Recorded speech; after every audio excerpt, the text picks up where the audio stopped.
Students come up to me all the time after taking a semester in philosophy. There ought to be a rule. You should not be able to talk about philosophy unless you've had more than a semester of philosophy. If you haven't had any, that's fine. Talk away. But if you've had a semester, you are messed up. You'd be better off just not taking it at all. And they'll come up and they'll say things to me, and they've thought these things out.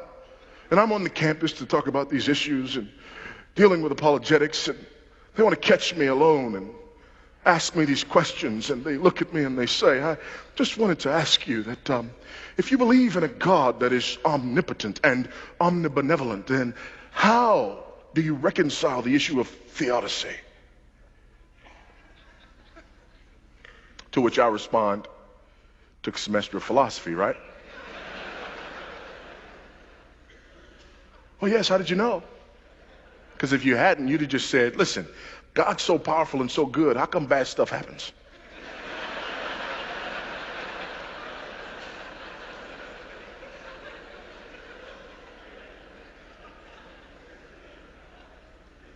But I'm not going to answer the question until you ask it correctly. I worked on that all week. What do you mean ask it correctly? You're not asking the question properly. What do you mean ask the question properly? It's my question. You can't tell me how to ask my question. I will answer your question when you ask it properly. How do I ask it properly? Here's how you ask that question properly. You look me in my eyes and you ask me this. How on earth can a holy and righteous God know what I did and thought and said on yesterday and not kill me in my sleep last night? You ask it that way and we can talk. But until you ask the question that way, you don't understand the issue. Until you ask the question that way, you believe the problem is out there.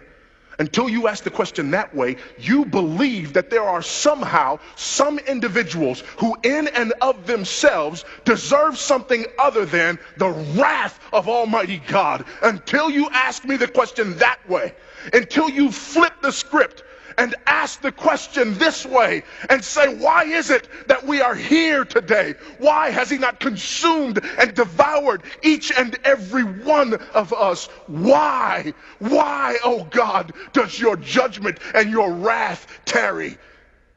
When you ask it that way, you understand the issue. When you ask it the other way, you believe in the supremacy of man.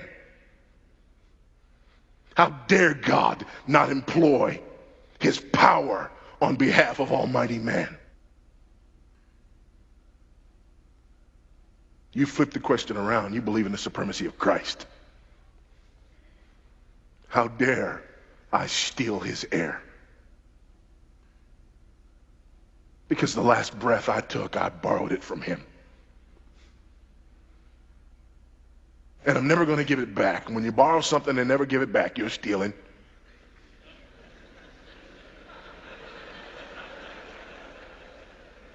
Some of you need to take a moment and get right now.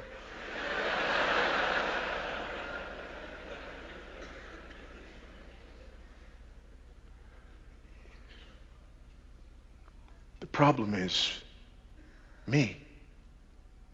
The problem is the fact that I do not acknowledge the supremacy of Christ in truth. The problem is I start with me as the measure of all things. The problem is I judge God based upon how well he carries out my agenda for the world. And I believe in the supremacy of me in truth. And as a result, I want a God who is omnipotent but not sovereign. If I have a God who is omnipotent but not sovereign, I can wield his power. But if my God is both omnipotent and sovereign, I am at his mercy.